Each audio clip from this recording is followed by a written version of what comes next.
Marisa Ventura ay isang single mother at siya lang ang nagpapalaki sa kanyang 10-year-old son na si Ty.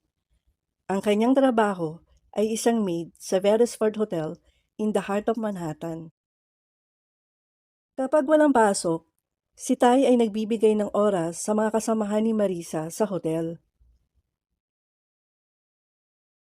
Habang si Marisa at ang kanyang coworker na si Stephanie ay naglilinis ng room ng isang socialite na si Caroline Lane, kinumbinsi ni Stephanie si Marisa na sukatin ang Dolce & Gabbana coat. Pinababalik na ni Lane sa store ang nasabing coat. Sinabi ni Stephanie na walang nagmamay-ari nito sa ngayon. Si Ty ay gusto maglakad kasama si Chris at ang aso nito. Pumunta ang dalawa sa room ni Caroline to ask Marisa for permission.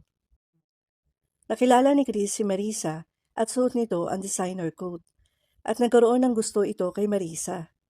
Pagkakaalam nito na siya ay si Caroline. Ang tatlo ay nag-spend ng time together sa park. Attracted sa isa't isa si Marisa at Chris at natatakot si Marisa na malaman ito ng management. Nagsabi si Chris sa hotel's head butler kay Lionel Black para maimbitahan si Caroline Lane para mag-lunch. Pero nalito siya na ang real Caroline ang nagpakita, imbis na si Marisa. Hinahanap ni Chris si Marisa sa kanyang assistant na si Jerry Seagal to find the other Caroline Lane para maka-attend ng dinner kasama niya. Jerry asked Lionel to find her.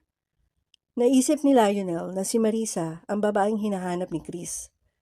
Sinabi niya na pumunta sa dinner si Marisa at putulin na ang affair kung gusto pa nito magkaroon ng future in hotel management. Tinulungan ni Stephanie at ng hotel staff para mag-ayos kay Marisa para sa date nito kay Chris. Mula styling sa hair nito at loaning ng expensive dress at spectacular necklace. Hindi nagawa ni Marisa tapusin ang affair at masaya silang nagsama buong gabi ni Chris sa hotel room. Kinaumagahan, nakita si Marisa ng real Caroline at kaibigan nito na lumabas sa room ni Chris. Pinulgar ni Caroline ang katotohanan sa hotel management at si Marisa ay fired in front of Chris in Lane's hotel suite. Nagkahiwalay si Marisa at Chris at iniisip pa din niya si Marisa.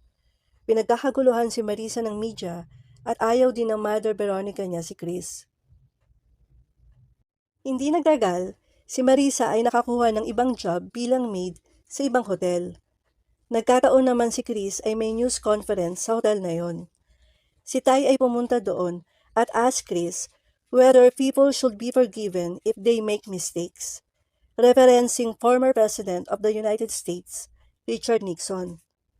Tinuro ni Ty ang staff room kung saan si Marisa ay nakabreak. Nakita ulit si Chris at Marisa at ang ending nito mga images ng publications na pinakita doon na si Chris ay elected at magkasama ulit sila ni Marisa after a year. At nakapagpatayo na din si Marisa ng hospitality business at ang kanyang mga kaibigan na maid ay promoted to management.